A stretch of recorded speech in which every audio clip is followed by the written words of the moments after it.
The graceful and elegant dragon mother never imagined that her body, over 2,000 years old, would so deeply captivate a young man who had just come of age.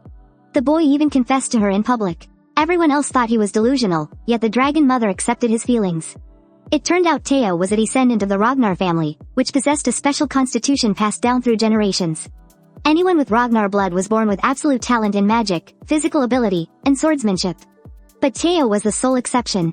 His talents were mediocre. His mentor, Lenton, declared he had no future and went so far as to collude with foreign enemies to breach the Rose Palace. He even caused the death of Teo's mother, Cecilia.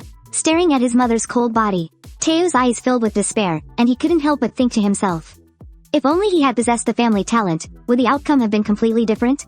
However, when he opened his eyes again, what he saw was Lenton's disgusting face.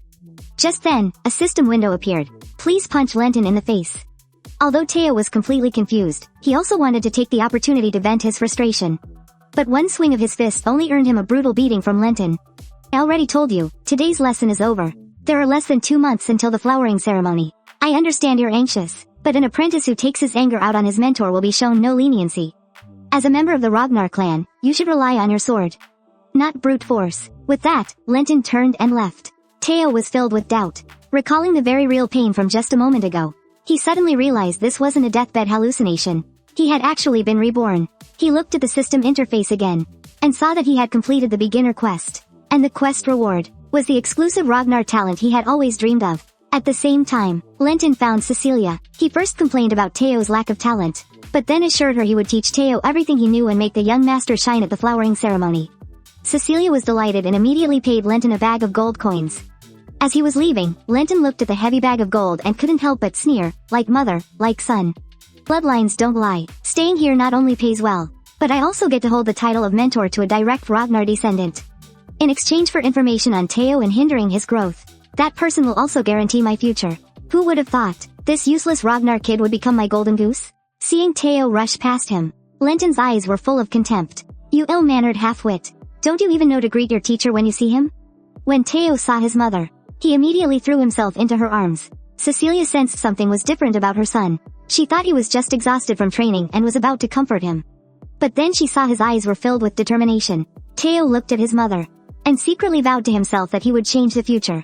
Right now, I'm still very weak, but as long as that mysterious message window isn't lying, I can become stronger, strong enough that in that damned competition for authority, it won't be eliminated. Just then, the system prompted him, train your body to its limit. It required him to temper his body to its absolute limit. Although his desire for revenge against Lenton was incredibly urgent, Teo knew that in this weak body, he couldn't do a thing. The priority now was to get stronger as quickly as possible. Since the information window didn't lie to me, I'll run all the miles I couldn't run in my past life, and swing the sword with all the might I never had. After several days of persistence, Teo finally caught the attention of the administrator. Evelyn, this guy had been training relentlessly without sleep. For days, with such incredible perseverance. Could he really be completely without talent? At that moment, his progress had already reached 93%. Even so, he didn't dare to let his guard down for a second. Because just yesterday, he had slacked off for just a moment, and saw the completion percentage plummet. That's why he couldn't afford to waste a single second. Finally, through his tireless efforts, he successfully completed the task assigned by the system. But he himself also collapsed from exhaustion and fell into a coma. When Teo opened his eyes again, Evelyn informed him, "You collapsed while training alone early this morning. I took the liberty of bringing you here for now. This is the rest area for training ground 4. Even if you're from the Redona family, training that desperately will break you. However, young master, the Redona family has a clear rule. Activating the mana core is forbidden before the blooming ceremony. You should be aware of that, shouldn't you?" Although Teo didn't know why he was bringing this up, he still nodded in acknowledgement. Just then, Evelyn's expression suddenly turned serious. Before you lost consciousness, a surge of mana emanated from your body. A fluctuation extremely similar to when a mana core is activated. You didn't activate your mana core, did you? Teo's body jolted. Are you kidding me? If that were true, how could I possibly still be alive? Suddenly, he remembered receiving a system reward just before he passed out. It was the dragon's heart. As the name suggests, it's the heart of a dragon, capable of housing a mana core. A mana core needs to be installed in the heart to reach its full potential. However, a human heart cannot withstand the load of a mana core. Therefore, non-dragon humans can only place it in their lower abdomen. For that very reason, all warriors, including those from the Redona family, have desperately coveted the dragon's heart. It is undoubtedly a shortcut to becoming an absolute powerhouse. Yet, humans could never overcome their natural limitations. But now, this dragon's heart had been obtained by Teo. However, there was still one problem. After losing his left arm and retiring, Evelyn became the administrator of Training Ground 4. But as the former vice captain of the Armored Dragon Knights, his skills were not only recognized by the captain, the magic dragon, but he was also a notoriously extreme principled individual. He never cared about status or strength, and had zero tolerance for injustice and despicable acts. He was once dismissed from his position as a direct instructor for being inflexible. In other words, if Evelyn discovered the monocore within the dragon's heart inside him now, he would be executed on the spot. But Teo already had a plan for this. He questioned Evelyn, based on a mere feeling you had for a split second. You dare to threaten me with immediate punishment? I am also an heir to the Redona family. If your baseless suspicions are proven false, then am I to consider this an act of blasphemy against the Redona family? Hearing this, Evelyn flinched. Of course, that is also a matter of principle. Good. Since you understand the consequences of blaspheming an heir, then go ahead and check. Evelyn didn't hesitate for a moment. He placed his hand directly on Teo's abdomen, but after a few breaths, there was no reaction at all. At that moment, he was dumbfounded. There's nothing? Could it really have been my imagination? Coming to his senses, Evelyn immediately knelt. It is I who have blasphemed the Redona family, model. Please, just execute me. But Theo just chuckled at that. The dragon heart isn't like an ordinary magic core. Its presence can be freely controlled by its owner. In other words, he could hide his magic at will. Besides, the fact that a human could even possess a dragon heart was a truth that wouldn't be revealed for several years.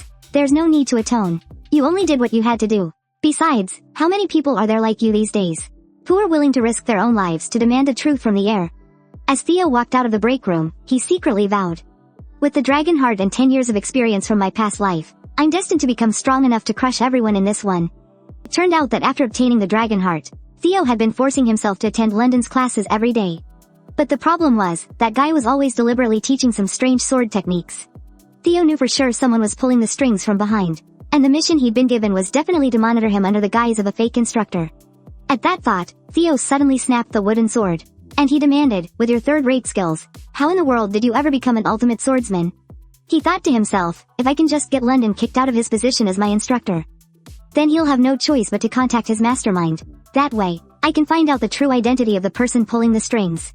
Shortly after, inside the Camellia Palace, famous swordsman reported to Axion, Sir, in 1 week, that failure from the Ragnar family is going to have a sword duel with his instructor. I hear he's blaming his teacher for not doing a good job. Maybe after this duel, he'll end up a cripple. Axion hurled his wine glass at the swordsman. So what? Do I really need to know that failure is about to become a cripple? Ed reminded him. Of course you do. Things fall apart because of a single moment of carelessness. But Axion didn't see it that way. That only applies to people who actually have talent. Uncle, you're worrying too much. Ed's gaze was profound. Don't you forget, even if there's only the slightest possibility, Ragnar is capable of overturning everything. A week later, at the 4th training ground, Theo felt helpless at that moment. He had only wanted to embarrass him a little, and then get him fired. But whatever, since it's come to this, I'll settle this score with him properly. The timeline returns to 1 week ago. Theo had originally intended to just fire London and get him out of his sight. But Evelyn suddenly made a suggestion. How about this? Why don't you settle this the Ragnar way? With a sword duel. At that moment, London still had that hypocritical look on his face. Young master, if you apologize now, I can still pretend nothing happened. There's no need to risk your life over your pride. In response, Theo simply acted. Those are my lines. A week ago, after Evelyn had interrupted his plan, Theo had gone to her and asked why she suggested a duel. Evelyn told him, I'm helping you. If you want to pull out the root of the problem, you have to be thorough. It's obvious someone is pulling his strings. Just firing him won't solve the problem. I saw him teaching you some strange sword techniques. So I did a little digging. And when he did, he found that all of London's tracks lead back to the Duke of Camellia. Theo was stunned to hear this. The Duke of Camellia, don't tell me this is about that damn power struggle again. But then again, the fact that you could find all this really did surprise me. But with my current strength, I still can't beat London. So what's your plan? Evelyn replied calmly, Young master, you are greatly underestimating your own potential. Let me personally guide you for 1 week's time. A piece of trash like London, you'll be able to defeat him with ease. Although, for me to step in and instruct you after you've dismissed your other tutor does go against etiquette. But that guy London was never worthy of being an instructor in the first place.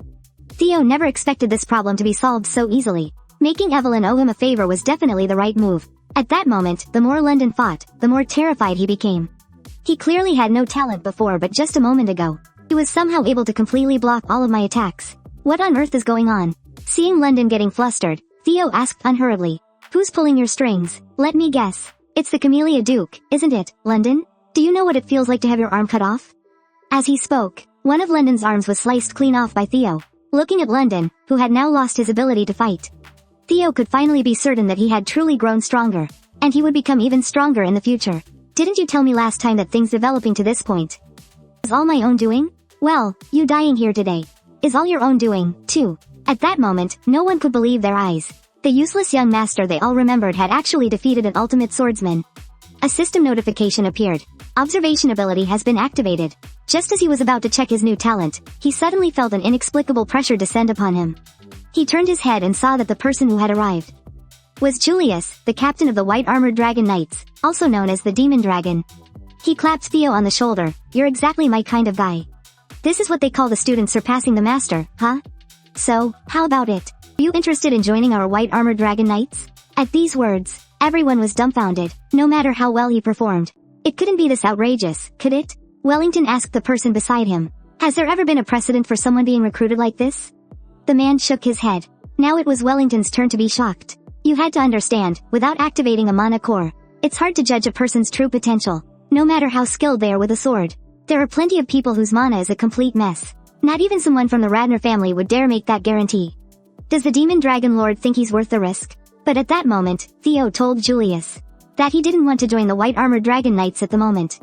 When he said this, everyone was completely floored. Soon, the news that Theo had defeated his own instructor had spread. Inside the White Camellia Palace, Princess Emile's brow was deeply furrowed. Things have gotten tricky. That guy actually killed London. Ed replied, Your Highness, you needn't worry too much. We chose London precisely because we knew he was incompetent. That's why we specifically sent him. Emile's eyes darkened. Do you think I'm worried about whether London is dead or alive? The Demon Dragon personally approached him, and it's said that Evelyn herself personally taught him swordsmanship. Now, we don't even have the chance to plant a new instructor to cause trouble.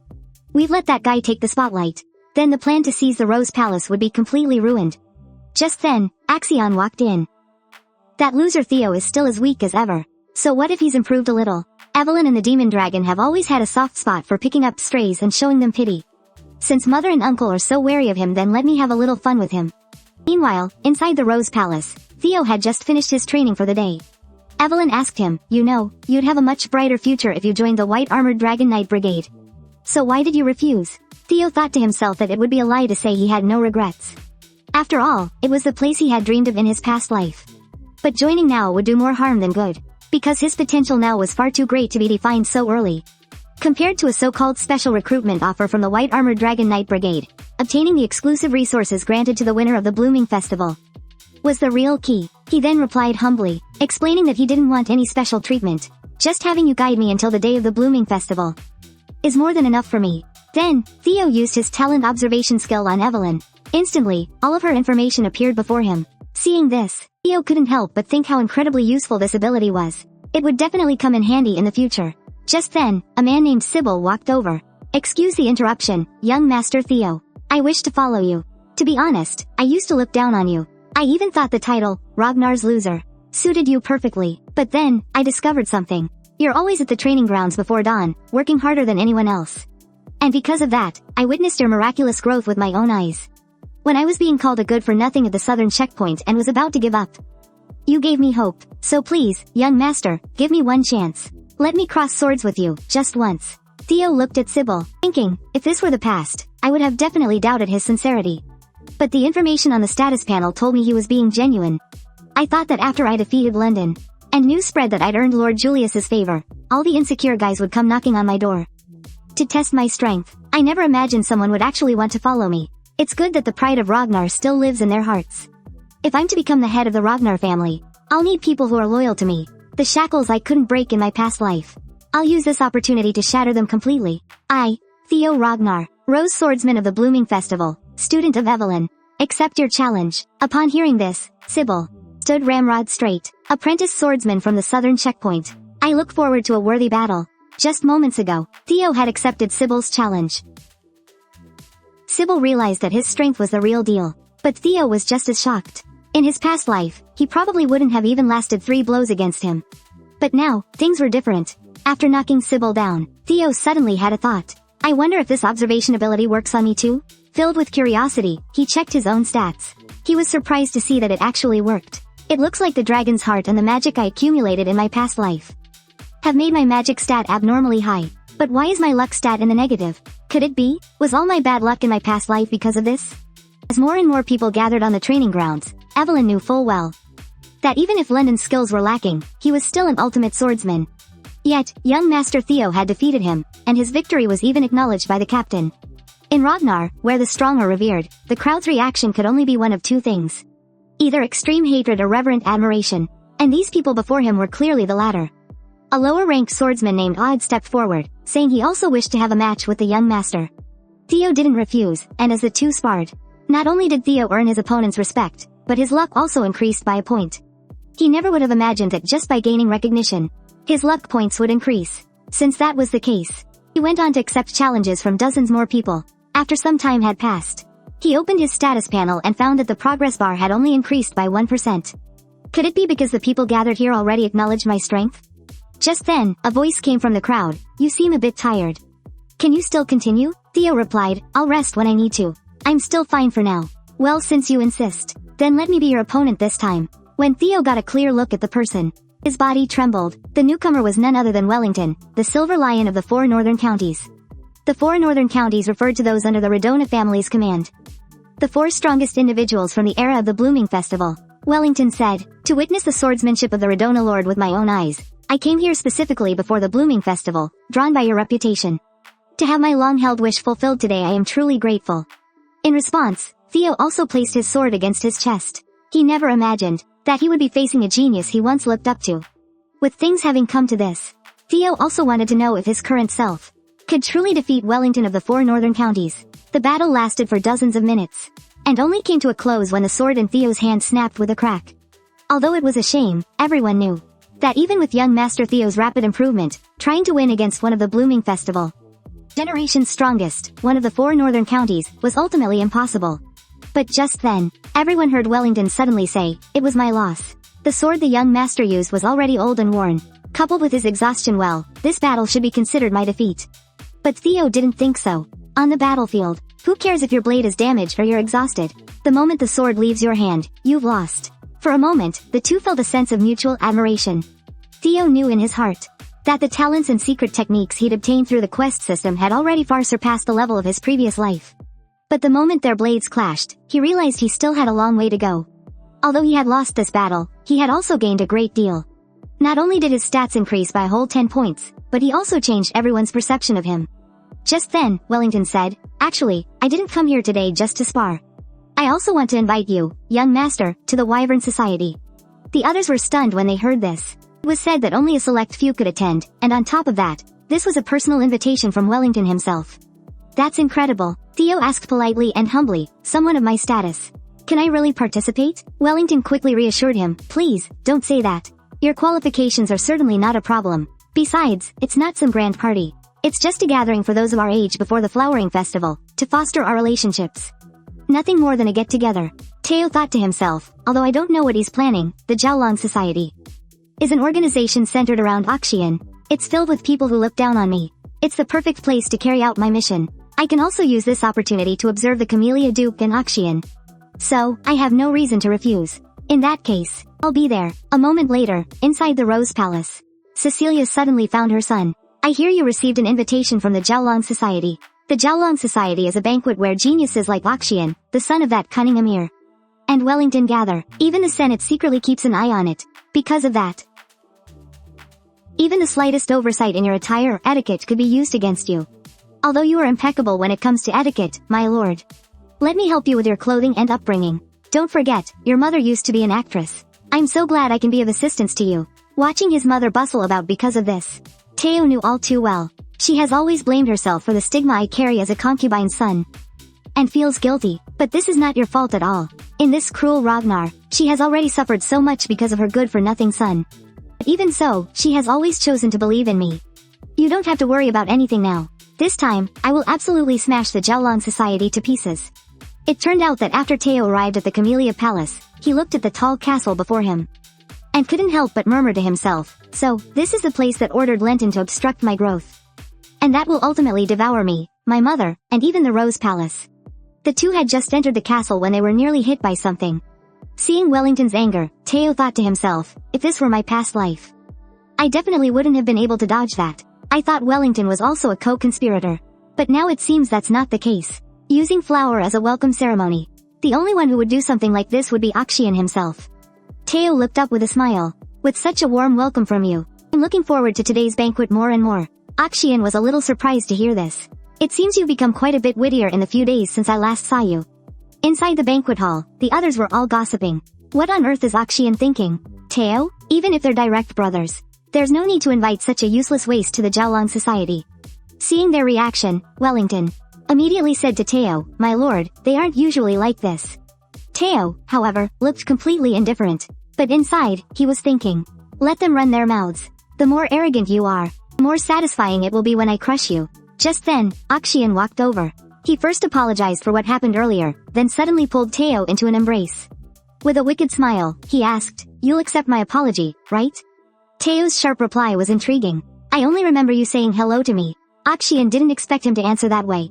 How did I never realize how interesting you were before? You're really becoming more and more my type. Seeing this, the others began to whisper among themselves. Look at that waste. He didn't even dare to get mad. A bastard son is a bastard son. What right does he have to argue with someone of the noble Trojan bloodline? And Wellington is always protecting that waste. Could it be because he's also an illegitimate son? He wondered, looking at Wellington, whose head was slowly drooping. Eo's gaze lifted slightly. I was going to put up with this a little longer. But it seems that's not an option now. Then, he asked Axion. I'd like to say hello to our new friends, too. You don't mind, do you? Without waiting for a response, Theo went straight for the two gossips. Without any hesitation, he knocked the man to the ground. Then, to everyone's shock, Theo suddenly grabbed his arm and stomped down hard, listening to the distinct crack of breaking bone. Theo tidied his hair with a satisfied look. So, does anyone else want to say hello? Just then, several swordsmen leapt out, pointing their blades at him. You dare harm our young master?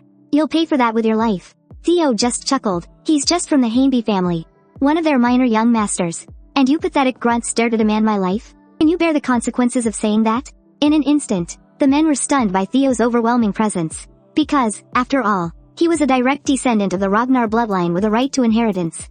Moreover, Ragnar was the emperor of the north. He was a sovereign who reigned over the 6 blood families. To rashly demand the life of a dragon's descendant was, by law, a crime punishable by the execution of one's entire clan. Just as the swordsmen were hesitating, caught in a dilemma, Theo suddenly gave a command. Kill them. That single sentence cost them their lives. By the time everyone else realized what had happened, they noticed a new person had appeared in the hall. Evelyn asked him, how did you know I was following you? Theo shrugged. It's just a basic skill, that's all. Turned out that before the departure, Julius had approached Evelyn. Didn't you say you weren't taking on any more apprentices? Don't tell me it's Theo. Has that rascal actually won you over? Evelyn told him. He's even more astonishing than I'd anticipated. In terms of his attitude and talent, Theo's level is the highest among all the apprentices I have ever taught. And if we're talking about potential alone, he's far beyond even Axion. That's why, with him going to the Jiaolong assembly this time, I'm a little worried. Julius just chuckled. When a pack of hot-blooded young wolves get together, they're bound to bare their fangs to see who's on top. Then why don't you go with him yourself? Of course, if you happen to be able to poach that kid, Theo, over to the white-armored dragon knights, that would be even better. Evelyn looked at him, an indescribable feeling welling up inside her. If he knew I was following him all along, that means he created this chaos on purpose. Perhaps from the moment he agreed to attend the banquet, he already had the Jiaolong assembly in the palm of his hand. But when exactly did he notice me? She wondered. Theo's voice interrupted, reminding Evelyn that most of the people present have committed the crime of insulting an heir.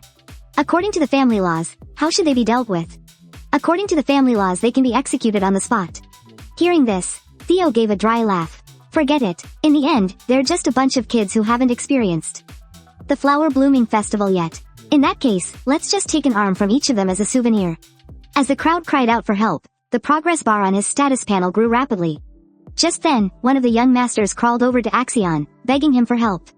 Axion's gaze was glacial. And why should I save you? He was just saying hello, after all. As the last offender collapsed, Axion realized that Theo was specifically targeting the ones who preached about bloodline supremacy. It left him, a contender with equal inheritance rights, completely unable to get involved. And at some point, without him even noticing, both Wellington and Evelyn had taken Theo's side. It was only then that he realized that useless brat from the Rose Palace had truly changed. Just then, Evelyn stepped forward to report, "Young master, the 14 people you mentioned have all had their right arms severed." Excellent. Theo was very pleased. As he was leaving, he made sure to give Axion a little reminder.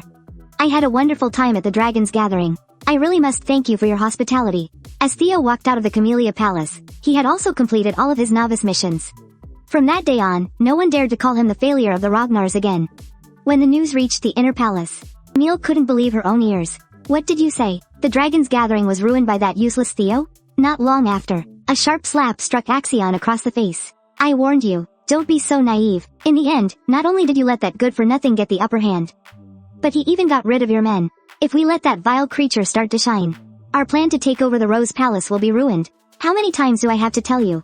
Now, get out of my sight and reflect on what you've done." After Axion had left, Emil couldn't help but mutter, "I have no idea who he takes after being so impulsive." Ed replied, "He takes after you, of course, princess. Just like when you were young. You needn't be angry. This setback, I don't think is necessarily a bad thing. The Rose Palace is the personal domain of the family head, so it was never going to be easy to take. And even though it's filled with a bunch of nobodies, whom the family head pays no mind, they still operate under his name. And what we need is an excuse. This commotion at the Dragon's Gathering has given us the perfect, justifiable reason to act. Since Theo is expanding the Rose Palace's influence, why don't we use this incident to suppress him through legitimate means?" At that, it was as if a light went on for Emil. Before, we were only afraid of Theo getting stronger because we worried the family head might take an interest in the Rose Palace and upset the balance of power. But if Theo really does become too powerful, too brilliant, then we, the Camellia Palace, will use that as a justification to make him disappear for good. At that time, the Rose Palace will have no choice but to bow down and submit to us. In other words, we'll be able to absorb the entire Rose Palace without spilling a single drop of blood. Meanwhile, Wellington was deeply ashamed. Theo had endured their insults against him. But the moment they started insulting me, he stood up for me. And I did nothing. But then again, he managed to bridge the enormous gap in power with sheer strategy. Starting from a position of absolute disadvantage, he secured a victory that left no room for doubt. He never hesitated, not even for a second. "Before I came here, my family ordered me to groom the ever-promising Axion. But I've had a change of heart. Young Master Theo, I wish to follow you." As soon as he said this, a cheer erupted from the crowd. It takes a great man to know another. Theo didn't refuse. "In that case, there is something I need your help with." As he spoke, he took out a small piece of paper. "Soon, the power struggle between myself and Axion will intensify. To that end, I'll need you to lend me your strength." Theo knew perfectly well that Wellington would one day become the head of the Narcisio family, a force capable of rivaling the Radners. That's why he had to seize this opportunity to make Wellington completely his. Although Wellington didn't know what he had in mind, he had already decided to follow Lord Theo. So he would give it his all. Just then, several law swordsmen entered. Their leader produced an arrest warrant. "Theo Radner, you are under suspicion of intimidation, coercion, assault, and inciting civil unrest. You are hereby placed under emergency arrest." Upon careful inspection, Theo noticed that the ink on the warrant wasn't even dry. It seemed they couldn't wait to make their move. But this was exactly what he wanted. Before being led away, Theo gestured to Wellington, reminding him not to forget the contents of the note. On the way, he was deep in thought. "Since I've wrecked the Dragon's Gala, they're not just going to lock me up. Putting the Radner heir on trial is just their way of questioning my right to succession. They want to use this as an excuse to uproot me completely." But that's exactly what I was hoping for. 4 of the 9 dragons were presiding over the trial. Julius, the demon dragon. Ed, the fat dragon. Osha, the sword dragon. And Wolfgang, the prime dragon. Such a terrifying lineup. In my past life, I would have been suffocated by the sheer pressure. Just then, Wolfgang was the first to speak. "Theo Radner, you know very well why you've been summoned. Your crimes are unforgivable. Because of your outrageous behavior, numerous families are now protesting. They're threatening to leave the main house. Can a creature like you even begin to take responsibility for these consequences?" Facing the accusation, Theo gave a perfunctory nod. "You're absolutely right. I was far too reckless. I shouldn't have just cut off their arms. I should have taken their heads. As my vassals, their lord bestowed upon them land and honor. In return, they were sworn to the Knight's Code, to offer their devotion, their loyalty, and their lives. And yet, they dared to threaten their lord with such insolence. I should have cut off their heads on the spot. They should have been punished immediately to uphold the very honor of knighthood. Instead, I allowed the honor of the Radners to be trampled upon." Hearing his answer, Julius was quite satisfied. "This boy is as clever as they say," he thought. "It seems things will go just as I predicted. A light punishment, and this will all be over smoothly." Osha explained, "Theoretically, what you're saying makes sense. But while the Radners are strong, They are not vast. If you cannot humbly listen to the voices of your vassals and knights, you will eventually collapse. You cannot rule this world through tyranny alone. Therefore, we hope you will understand the punishment we are about to issue. Wolfgang snorted. Your punishment is 3 months of confinement. You should count yourself lucky. Theo was perplexed. But the flowering festival is in 2 months. We've taken that into consideration. That's why we're giving you special permission to attend next year's flowering festival. The 15 young masters you injured have also agreed to attend next year. Hearing this, Ed was very satisfied. After all, postponing the flowering festival is a great humiliation for the Radners, as the representatives of the Rose Palace. To bear such a disgrace gives our Camellia Palace a legitimate reason to absorb the Rose Palace. Without a moment's hesitation, Theo filed a request for an appeal. Hearing this, the 4 dragons were all stunned. Julius warned him in a low voice, "Do you have any idea what an appeal means?" To this, Theo replied that in Ragnar, where might makes right, an appeal is an act of war. After all, only the victor gets to define what is true. Wolfgang was left speechless. This could have all been over with just 3 months of house arrest, but you had to go and escalate things. You're unbelievably arrogant. Do you really think you can take on the power of 15 great families all at once? Theo told him that it was a responsibility he was always meant to bear. Besides, with such a huge power disparity between us, tradition dictates that the appeal should be settled through a proxy battle. Isn't that right? Julius muttered to himself. When the power gap between 2 sides is too great, and a formal war can't be declared, representatives from each side will engage in a one-on-one sword duel to decide the outcome. This is a proxy battle. The defendant's champion will undoubtedly be Theo, and the plaintiff's champion will most likely be Akshian. If that happens, Theo's defeat is certain, so why would he still choose this path? Does he really think that Evelyn or I would fight in his place? Ed's eyes narrowed. What a transparent little scheme. You have no choice but to fight this battle yourself. And I will put Akshian forward. I will make you understand your place with your own death. Just then, an authoritative voice cut in. I thought you were a quiet child. I never thought you'd dare to play such treacherous games. It's been some time. You've really changed, Theo. My son. Seeing that it was Kyle himself, everyone immediately knelt and paid their respects.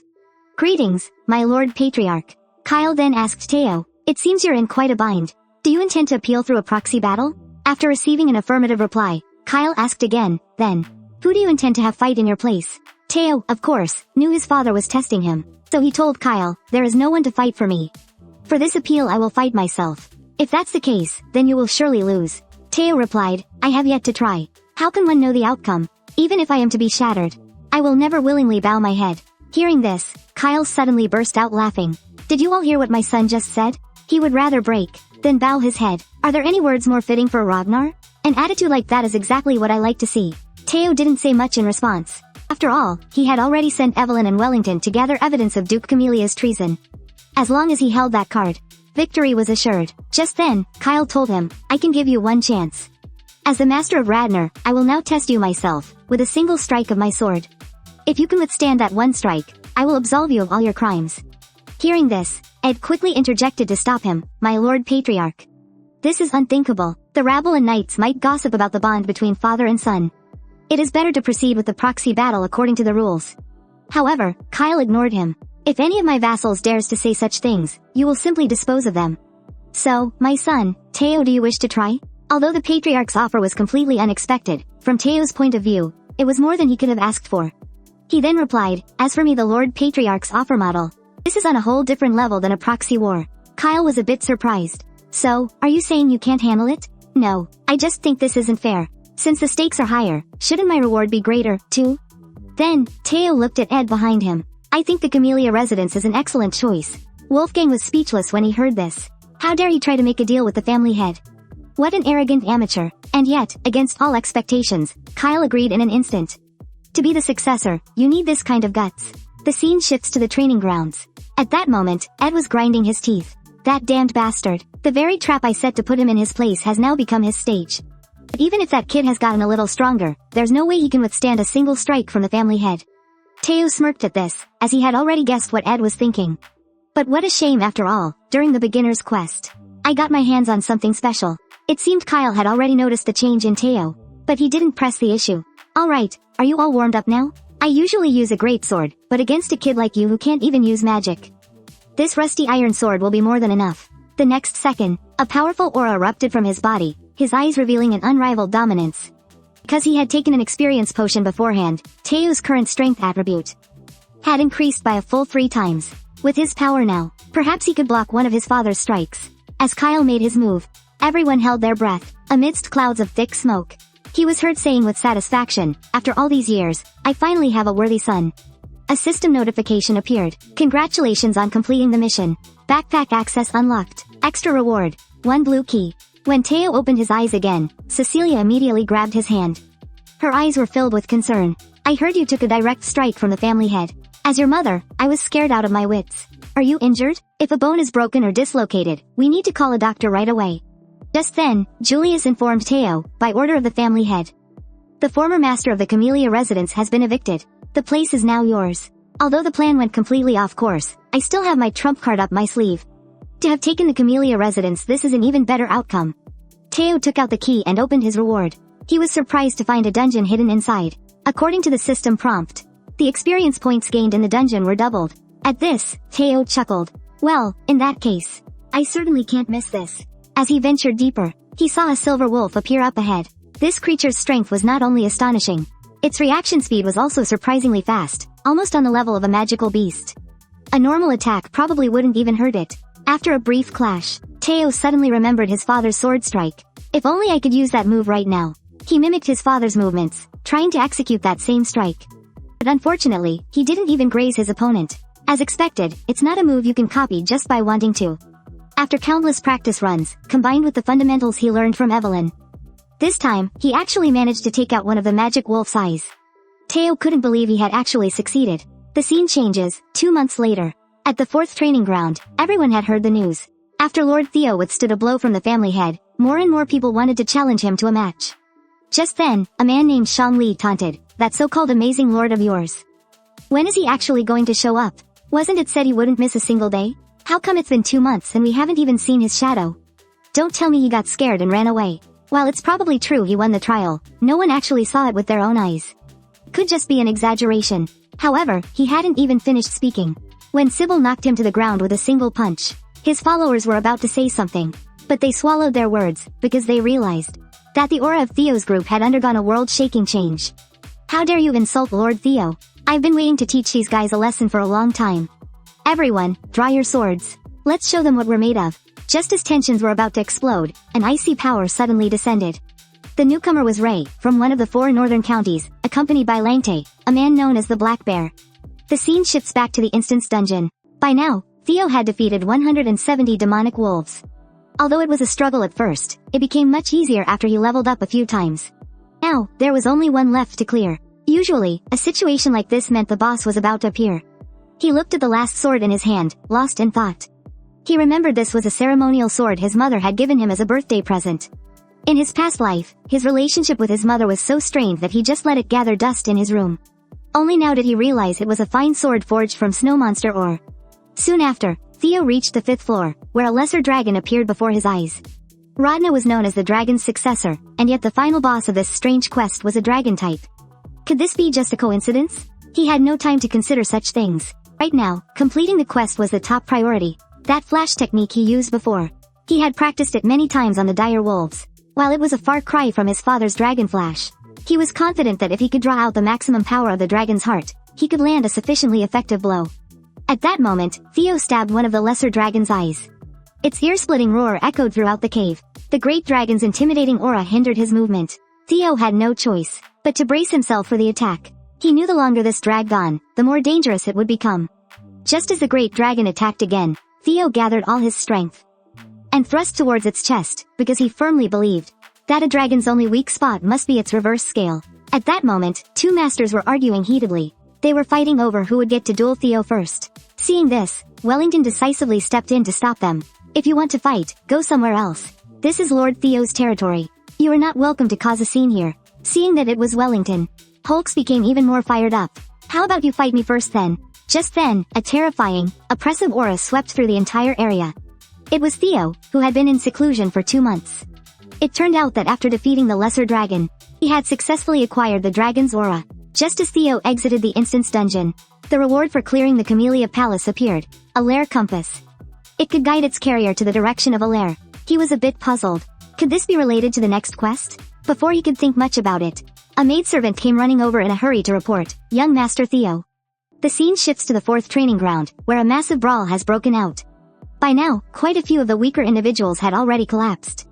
Hulks chuckled, "Let's see just how strong you really are." Faced with his sudden attack, Teo didn't even try to dodge. Instead, he effortlessly blocked the blow. Now, you have to understand, while Hulky's overall strength was mediocre, and he was even once rated the weakest in the 4 northern counties, when it came to pure strength. As the prime prodigy of the Lanka family, he had never lost to anyone. And yet now, not only could Teo block Hulky's sword, he could even launch a counterattack. Such a drastic change surprised even Hulks himself. The next second, a gush of fresh blood erupted from his body. Looking down at Hulks on the ground, the entire training ground instantly burst into cheers. And then, a crack rapidly appeared on Teo's sword before it snapped clean in two. Meanwhile, Lei, who was watching from the side, couldn't help but get lost in a memory. It was the first time he had met Teo. "Who are you? Why are you wandering around outside wearing so little? Why don't you come with me for now? Once the snow stops, I'll take you home." Even though it had been a long time, Lei would never forget it. It was the first warmth he had ever felt in his entire life. Watching Lei turn and walk away, Wellington seemed a bit stunned. Did Lei just smile? He can actually smile? After returning to the Camellia Palace, his mother, just like in his previous life, held a birthday banquet for him. "Young master, hurry and try this roasted abalone. It's an extremely rare delicacy from the Idrian Sea." Looking at his mother, who was always so concerned for him, he couldn't help but recall the image of his own tragic death in his past life. At that thought, he immediately put the abalone in his mouth and savored it. "It's delicious, mother. You've made something truly wonderful." And Cecilia saw that the birthday gift she had given me was broken. She immediately started complaining, "That useless old fool." He swore up and down that it was forged from snow-white monster ore and ebony wood, and that it would be absolutely impossible to damage. Teo was a little surprised. "The ebony wood from the Gaia jungle in the south? You have to understand, ebony wood is a unique plant that feeds on iron, while it retains the flexibility of wood. Its strength surpasses steel, making it revered as an incredibly precious forging material. Where on earth did mother get this sword?" Just then, Cecilia had an indignant look on her face. "No, this won't do. I have to go find him. People are finally starting to recognize your potential, young master. I will make him forge a perfect sword for you. We can't delay any longer. There's no time like the present. Let's go find him right now." The scene shifts, arriving at the Basque workshop. This was one of the top 3 weapon workshops in all of Winterall. While that was certainly a reason for its fame, what made it truly special was the master of the workshop. He was one of only 3 blacksmiths in Rodna to have earned the title of Master Smith. He was known as the elf hatched from the egg of capitalism, the demon general, Kurson. When Teo heard his mother call the man mom, he was utterly dumbfounded. His mother, who he thought was all alone in the world, actually had a family. And she was the daughter of the high elf, Kurson. Just then, he tossed the sword to Kurson. "Here, take a look at the piece of junk you forged with your own hands." It ended up like this after just a few uses. Kurson was utterly shocked when he drew the blade. He was desperate to know who had used this sword. Hearing this, Teo politely greeted him. "I've long heard of the great master of the Baster workshop. To meet you today is a true honor." Kurson didn't say much. "Whatever, are you really the one who broke this?" After receiving an affirmative answer, he led the 2 of them deeper into the workshop. On the way, Teo asked Cecilia, "Is he really your father?" "It's my fault. I rarely speak of the past. That's why you didn't know, young master. Although we were only connected for a brief time, less than half a year. He is indeed the adoptive father who took me in back then. My father has always loved beautiful things. That's why he took me in as his adopted daughter. I heard he was very fond of me." Teo was a little confused. "Then why did you suddenly leave?" Just then, Kurson cut in. She was the one who insisted on leaving. Said she was going to be the wife of the head of the Ragnar family. She knew it was a pit of fire, but she jumped in anyway. Utterly foolish. She's lucky to even be alive today. After she left, she suddenly showed up again last year, pestering me to forge a sword for her son. The nerve on that one is something else. Watching Cecilia argue back, Teo thought to himself, "I never knew my mother had this side to her. Before, right up until the end of my life, I knew absolutely nothing about my mother's past. Thinking back, I was so unfilial. But then again, it seems Kurson cares a lot about mother, too. So why didn't he help her in my past life?" Just then, Kurson stopped abruptly. "This is my room. Cecilia, you wait outside for a moment." With that, he pulled Teo directly into the room. Just a moment ago, Kurson had pulled Teo into the room and asked if he had obtained the relic of the ancient dragon. Teo was a bit surprised. "Are you referring to the ancestor of my family's guardian dragon? I've heard the legend that it's hidden in Winterhold. Are you still trying to play dumb? If you didn't have the relic, how could this sword of mine have ended up like this? This is a sword I poured my heart and soul into creating. Forget it, it's more efficient to just show you." As he spoke, he took out a chest sealed with iron chains. He asked Teo if he could see it. Teo was utterly shocked. Isn't that the blue light from a system quest? Curson noticed his unusual reaction. There's something in here that I've always wanted, but I can't see a thing. And I can't feel anything either.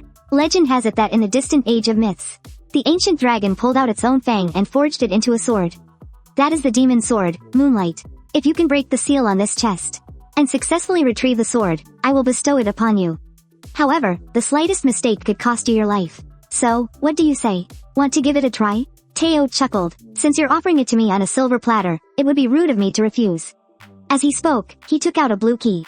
With a gentle turn of his fingers. Next second, a powerful energy burst forth from within. Immediately, scenes from his past life flashed before Teo's eyes. Back then, he had craved power, the immense power needed to crush the Camellia Palace. But then, he snapped out of it. How dare it prey on the desperation of those who crave power and try to consume their mind in return. A demon sword is truly a demon sword. But unfortunately for you, the despair you've shown me is something I conquered long ago. I have so many mission rewards. How could I be seduced by power of this level? At the same time, his mother was calling out to Teo repeatedly. Young master, please wake up. Father, what in the world is going on? I asked you to forge a sword for him. I didn't ask you to put him in this state. Curson was also alarmed. It seems the demonic energy has already connected to his blood vessels. This phenomenon is unheard of. I thought he had something protecting him, so nothing should have gone wrong. At this moment, Cecilia was extremely distraught. If anything happens to the young master, I will never forgive you. Just then, countless streams of black energy converged on Teo. It took several long minutes before they gradually dissipated. The moment he opened his eyes, Cecilia rushed over to him. Seeing her distraught expression, Teo quickly tried to comfort her. Please don't worry, I'm perfectly fine. Seeing this, Curson let out a long sigh of relief. Thank goodness he's alright. Otherwise, Cecilia would have definitely turned on me. Teo looked at the moon-white sword in his hand. He muttered to himself, thankfully, the griffin whose seal I just broke hasn't recovered its full strength yet. That's the only reason I succeeded so smoothly. Now, my magical power has risen to the level of a high-ranking swordsman. Unfortunately, such immense power cannot be used freely just yet. It seems that until the blossoming ceremony arrives, I'll just have to keep a low profile. Just then, the moon-white sword began to tremble uncontrollably in his hand. Teo was a little confused. Is it resisting me? Curson told him. After all, it's been trapped for 100 years. Now that it finally sees the light of day again, it surely wants to vent some of that pent-up resentment. He pointed to the wall on the left. Let it swing to its heart's content. Teo was a little worried. Is this really okay? It's fine. Although that's the moon-white sword. You're just a kid who hasn't even been through the blossoming ceremony. You're not going to cause any real damage here. But before Curson could finish his sentence, he sensed that something was wrong. He was about to stop him. But he saw that Teo had already swung the sword. A flash of white light from the blade cut through the air.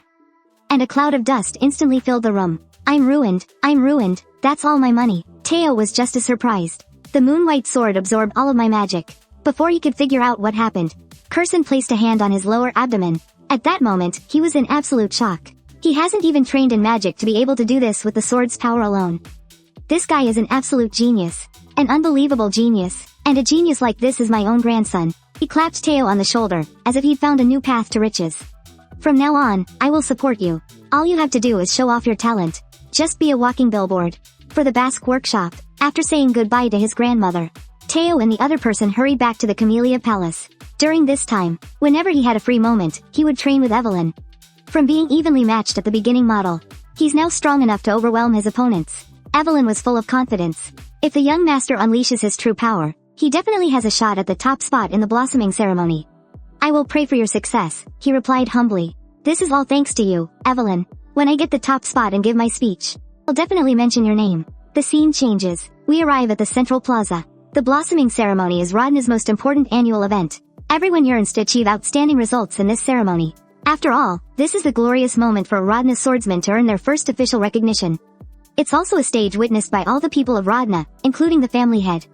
Of course, among them are Julong and the former family head, Hilda. But then again, even looking at him again, you can't tell at all that he's over 150 years old. At that moment, Adjudicator Barna announced, the blossoming ceremony will now officially begin.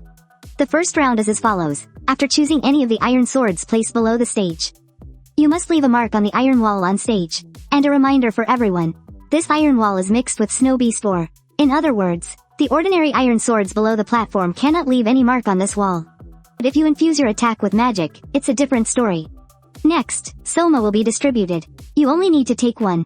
It will grant you over 10 years worth of magic and help you unleash your power.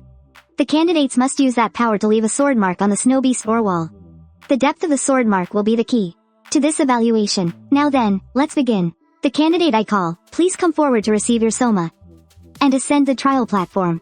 First candidate, Keola Ragna. Meanwhile, Hilda asked the family head, is that the child you mentioned? Since you're paying special attention to him, then let me have a good look at just how skilled this descendant of yours is. Just moments ago, urged by Barna, Ragna swallowed the soma awarded by the family right on the spot. He remembered that in his past life, after taking it, he couldn't control the magic, which resulted in severe damage to his dantian. But in this life, I will absolutely not make the same mistake again. Watching the surging magic rage out of control within Teo's body, Barna was instantly stunned. Damn it, this fool isn't controlling it at all. You see, when you swallow soma, you need to guide the magic slowly and meticulously, allowing it to condense steadily in your dantian. And for someone as gifted as Ragna, the magic within their body is even greater, so the slightest mistake could leave them crippled for life.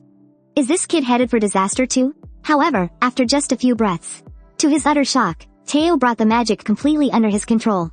He never imagined that, compared to his past life, succeeding this time would be so effortless. Then, he swung his longsword, preparing to release all the magic he had been hiding these past few days. Combining it with the techniques he learned from his father, the power of this single strike was immense. It left an indescribably deep chasm right on the iron wall. As adjudicator Barna announced that he had passed, the crowd was shocked by his terrifying power. Unbelievable. Is this really the first time he's ever released his magic? Theo opened the panel and found that the curse of misfortune had been completely lifted. And because his performance was so outstanding, he also attracted the attention of many people. Even Hilda showed a keen interest in him, which also made the Black Dragon and the Sword Dragon take notice. Catching their attention was a bit of a surprise, but thankfully, he had also entered Hilda's sights. Because he possessed the heart of Garuda, if she could get her hands on him, her power would surely rise to a whole new level. In the tests that followed, although the 4 northern counties all produced monstrous results, no one had yet reached Theo's level. At this moment, many people were whispering amongst themselves, looking at it this way. It's going to be a showdown between the Flash Tiger and the Dark Mark. Axiom paid no mind to the idle chatter. After drinking the soma, he didn't hesitate for a moment.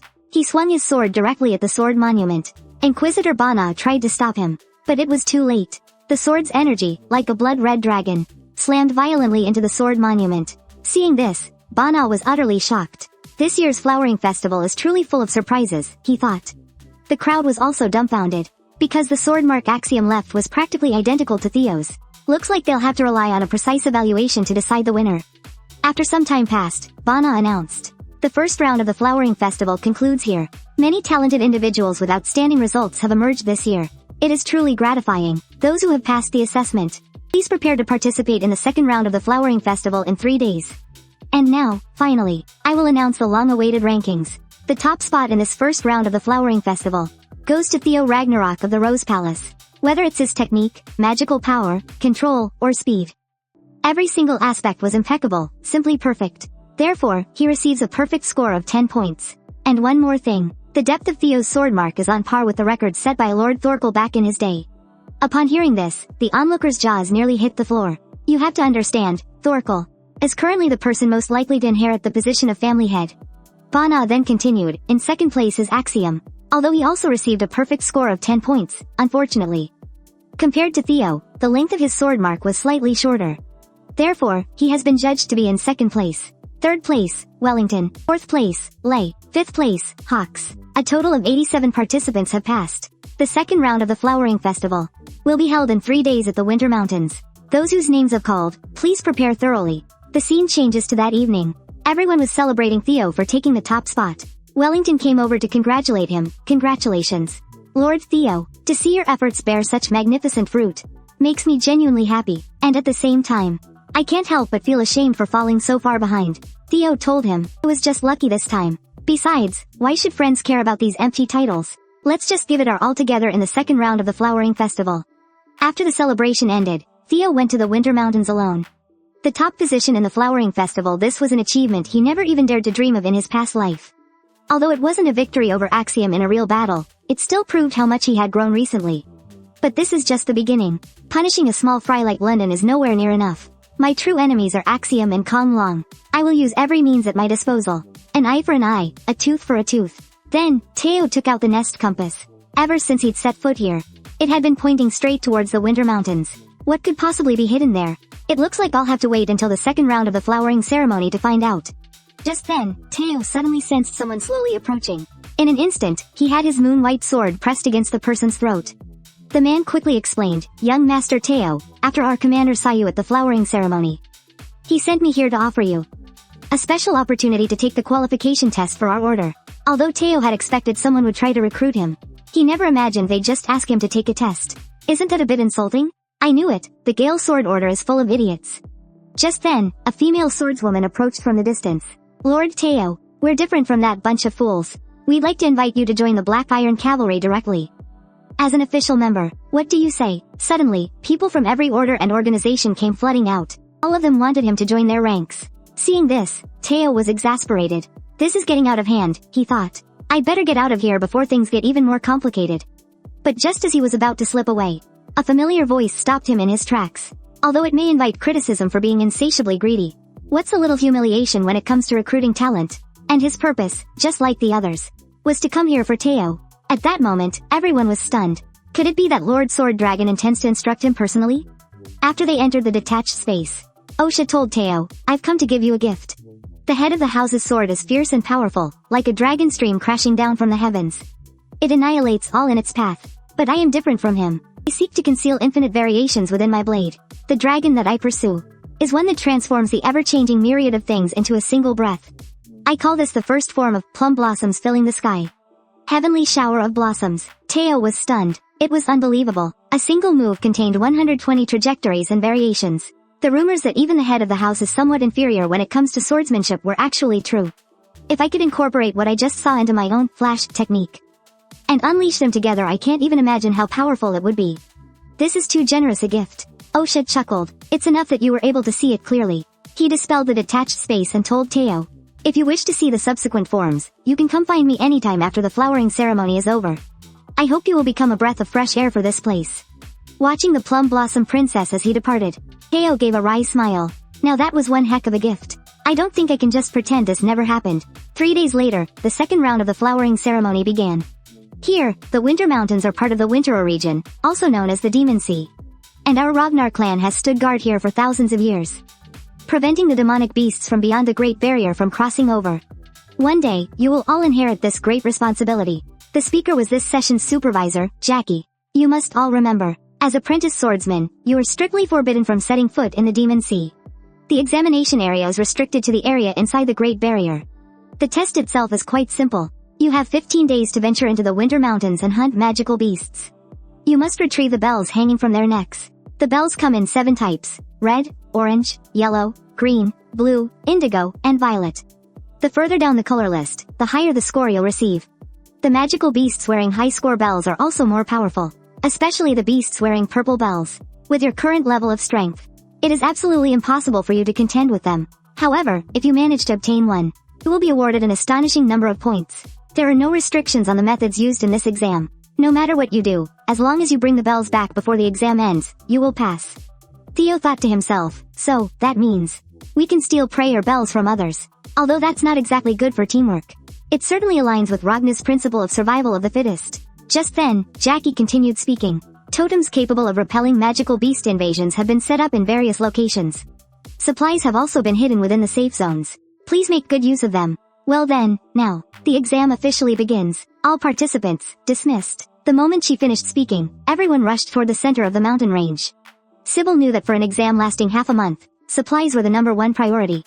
She had to secure supplies first, and only then could she go help Lord Theo. Meanwhile, Axion, remembering his uncle's prior instructions, chose to head in the opposite direction. Seeing his strange movements, Lay hesitated for a moment before deciding to follow him. Just then, Wellington called out to Lord Theo. You once said that we were friends. But after 3 days of deep reflection, I realize I see Lord Theo as a friend. But also as a rival. And because of that, a desire has grown within me. Desire to truly surpass you. Hearing this, Theo cracked a smile. He understood that feeling perfectly, because before this, he had also viewed Wellington as both a friend and a rival. Upon hearing this, Wellington suddenly burst into laughter. If that's the case, then I can rest easy. I was worried I was the only one who thought that way. And for that very reason, I will not hold back in this second round of the flowering festival.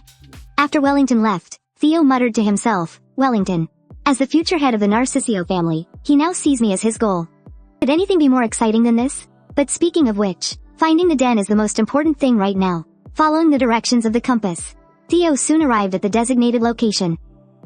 The needle was actually pointing straight down into the ground. Theo was speechless. Don't tell me I have to dig my way in? I should have brought a shovel. Using the moon-white sword to dig is such a waste. Theo suddenly unleashed a flash of light forward. Stop hiding. Come out. At his command, 3 thugs slowly walked out.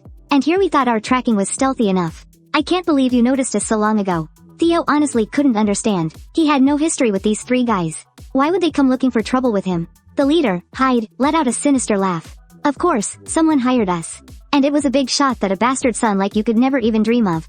Without a moment's hesitation, Theo stated the name of the elder. Dean. Hearing his words, the 3 men were all stunned. How could he possibly know who it was? His obsession with bloodlines is just too obvious. Even the exam proctors aren't following me. Looks like you've already taken care of things on that end. But unfortunately for you, you have no idea what my true strength is. It took Theo a full 3 days of repeatedly deconstructing the heavenly flower rain technique demonstrated by the Plum Blossom Princess. Only then could he execute 3 consecutive flashes, tracing a curve with a circular arc. From that, endless variations and applications could be derived. Of course, being able to unleash 120 consecutive streams of sword energy like the Plum Blossom Princess was still far beyond his reach.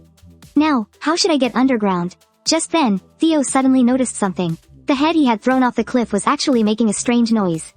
He took a closer look, and discovered a transparent, secret staircase hidden below. Meanwhile, a law swordsman was reporting the status of the second phase to Julong. Currently, in first place, is Action. He has collected 41 bells. In second place is Raulius. And asked about Theo's situation, the law swordsman replied, he currently has 0 bells, and he is traveling with no companions. We speculate he might be lying low or setting an ambush. Osha was a bit confused. So, you're saying the examiners haven't confirmed his whereabouts yet, is that right? Just then, Wolfgang commented, performing well in the first round. Doesn't mean he'll do the same in the second. However, what he was actually thinking was, it seems those thugs are much more efficient than I anticipated. Ed looked at the smug Wolfgang and guessed he must have had something to do with this. He never imagined this crazy old man would dare to interfere without permission. What an arrogant fool. It turns out that after Ed was kicked out of the Camellia Palace, he took the opportunity to tear the Rose Palace apart, but he couldn't find the ancient dragon's relic anywhere. That's why he was convinced the clue had to be in Theo's hands. His original plan was to snatch the clue first, and then get rid of him. Who would have thought Yuanlong would jump in and mess up the plan? Osha gave a reminder. Julius, Ed, and Wolfgang seem to be plotting something in the shadows. Looks like we'll need a backup plan as well. Theo isn't the type to go down easily. He must have his reasons for what he's doing, so we don't need to interfere just to help him pass the test. As it turned out, after Theo entered the secret realm, he discovered it wasn't a nest for younglings at all. It was the lair of the guardian dragon, Lodbrok.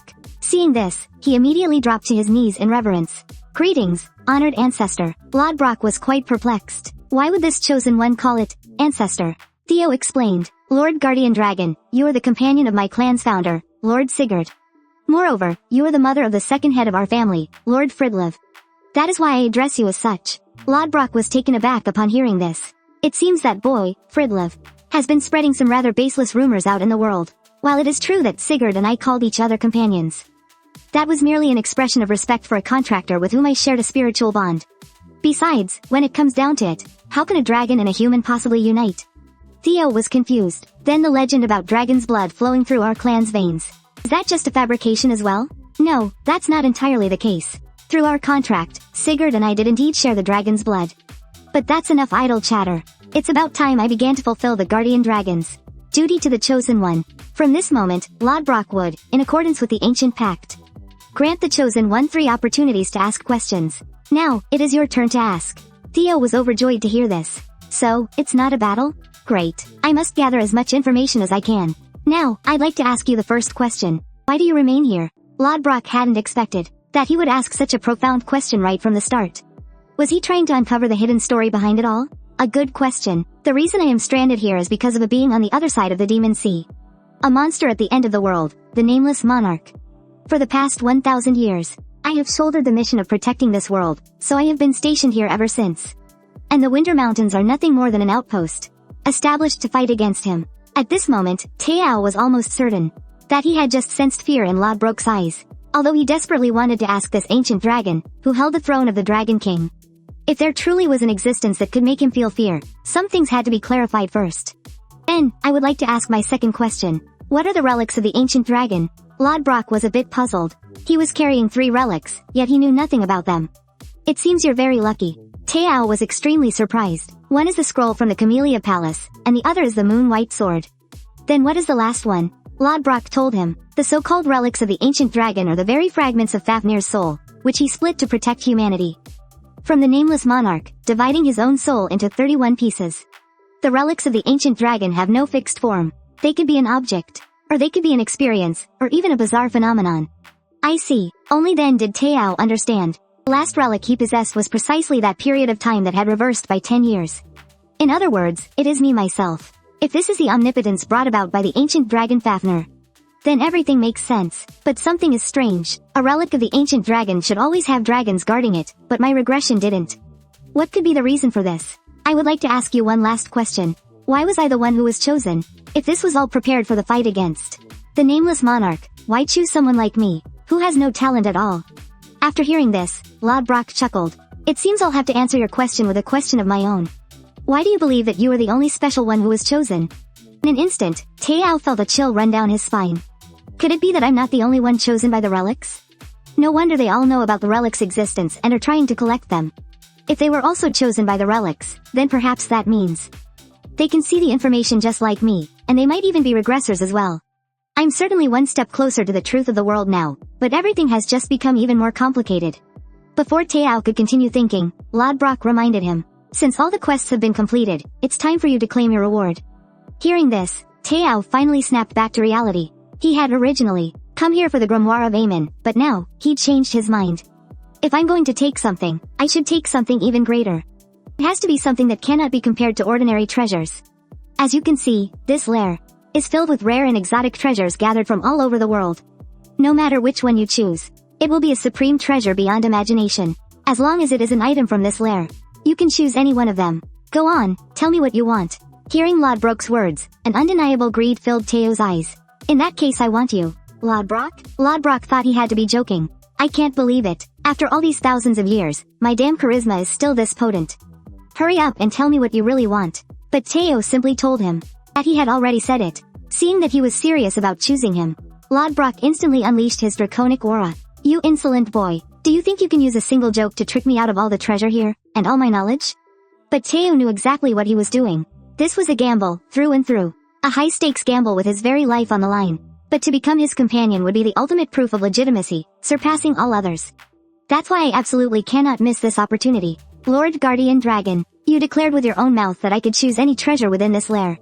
You never said that Lodbrok himself was excluded from that offer. You swore an oath by the sacred spirit of flame.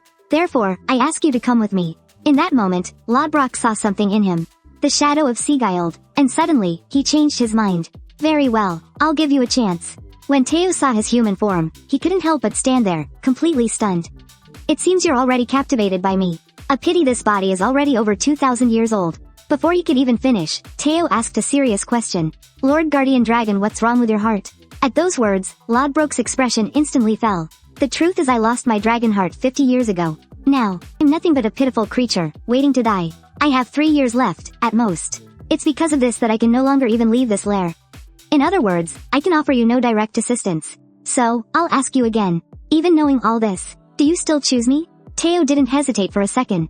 My answer will never change. I still choose you. As my reward. Lodbrok laughed. How foolish. But perhaps that stubbornness is precisely why you were chosen. Teo told him that he would grow stronger. And he would collect more relics of the ancient dragons. I will find something for you. An artifact powerful enough to replace your lost heart. Since they are relics of the ancient dragons, perhaps one of them will be a marvel that can serve as a new heart. Only then, will I be worthy of the title, companion to the guardian dragon. Lodbrok was growing more and more interested in him. But, as I said, I cannot leave this place until you find a replacement for my heart. I will fall back into a deep slumber. So, there is one more thing you must do. To forge a true soul link between us, you must master this book. And then, here and now, you must open your gate of the mind. Teo never expected that by a twist of fate, he had ended up with the Grimoire of Aemon. But the second round of the Blooming Festival was happening right now, and the exams would be over in less than half a month. Could he wait until after he finished his exams to come back and open the gate of the mind? Lothbrok was at a loss for words. I mean, it's not impossible.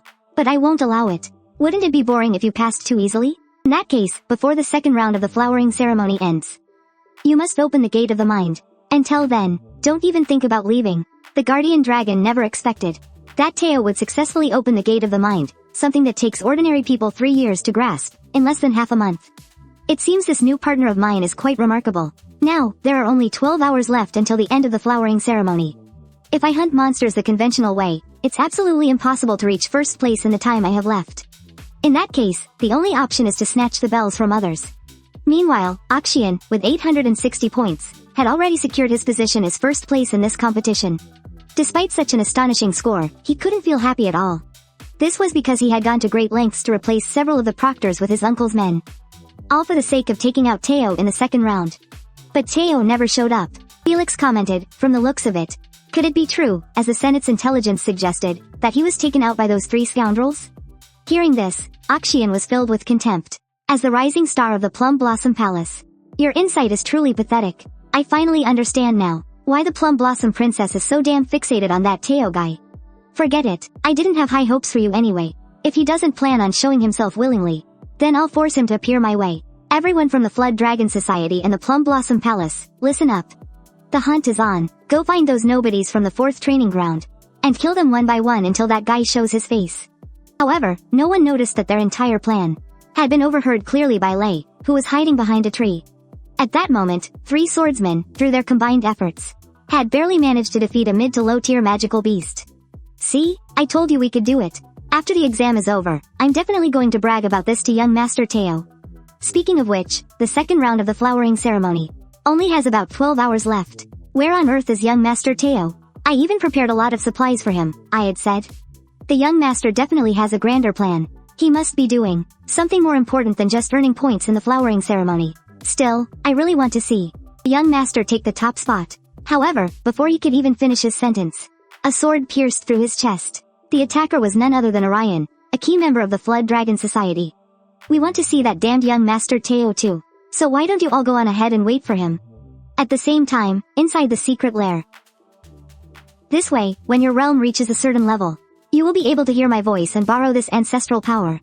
But to reach that realm, my revival is a prerequisite. Remember, I have at most 3 years left. I now declare that the primeval covenant is hereby forged. I look forward to our next meeting, my new partner from 1,000 years in the future. Leaving the secret realm, Teo was deep in thought. In my past life, Akshian took first place. It probably won't be any different this time. Which means, as long as I take care of Akshian, first place will be mine. Just then, the sound of frantic footsteps came from behind him. Teo turned around to see that it was Lei, who was heavily injured. He was completely shocked. How could this be possible? What kind of beast could hurt you this badly? Tell me, what happened? The one chasing after him slowly approached. We can talk about that later. Let's head west for now. Teo grabbed Lei, catching him just as he was about to collapse. The moment he touched the longsword, the young dragon resonated. It had successfully read Lei's memories. Teo never saw it coming. Even after he had been reborn, Akshin still refused to let him go. But what a shame I'm no longer the one who would just passively take a beating.